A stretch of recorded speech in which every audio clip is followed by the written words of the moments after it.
ત્યારે જુનાગઢ નવાબ સાહેબે એમ કીધું કે આજ તો કમાલ ખાં કે દેવું છે. અને તે દિવસે કમાલ ખાં બાબીના મોઢામાંથી શબ્દ નીકળ્યા હતા કે તો બાપુ આજ પ્રભાતનો પહેલો પોર છે અને મને મોજના કલાબાત છૂટે છે. ઓ કહ તૂટે કડિયા તણી મારી અંગની હુંડડિયા, મને મોજના કલાબાત છૂટે છે બાપુ. જો આપ માનો ને તો મારે આજ ફકીરને માણાવદરના 24 ગામ દઈ દેવા છે અને તમે તમારું જુનાગઢ આપી દો. કે ઈ કેમ બને કમાલ ખાં? કે તો બાપુ દુનિયામાં એમ નામ કમાલ ખાઈ નથી થવાતું. એ દુનિયા આપણે ત્યાં ગુજરાતમાં કહેવત આવી, કોઈ બહુ સારું કામ કરે તો આપણે એમ કહેવાય કે ભાઈ ફલાણા ભાઈએ તો કમાલ કરી. જો ન હોત બાબી કમાલા તો સબે બાબી નમાલા.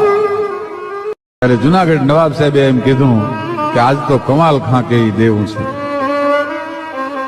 અને તે દિવસે કમાલ ખાં બાબીના મોઢામાંથી શબ્દ નીકળ્યા હતા કે તો બાપુ આજ પ્રભાતનો પહેલો પોર છે અને મને મોજના કલાબાત છૂટે છે. ઓ કહ તૂટે કડિયા તણી મારી અંગની હુંડડિયા, મને મોજના કલાબાત છૂટે છે બાપુ.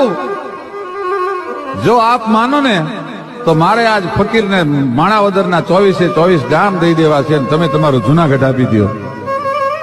કે ઈ કેમ બને કમાલ ખાં?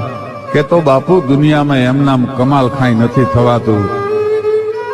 એ દુનિયા આપણે ત્યાં ગુજરાતમાં કહેવત આવી, કોઈ બહુ સારું કામ કરે તો આપણે એમ કહેવાય કે ભાઈ ફલાણા ભાઈએ તો કમાલ કરી. જો ન હોત બાબી કમાલા તો સબે બાબી નમાલા.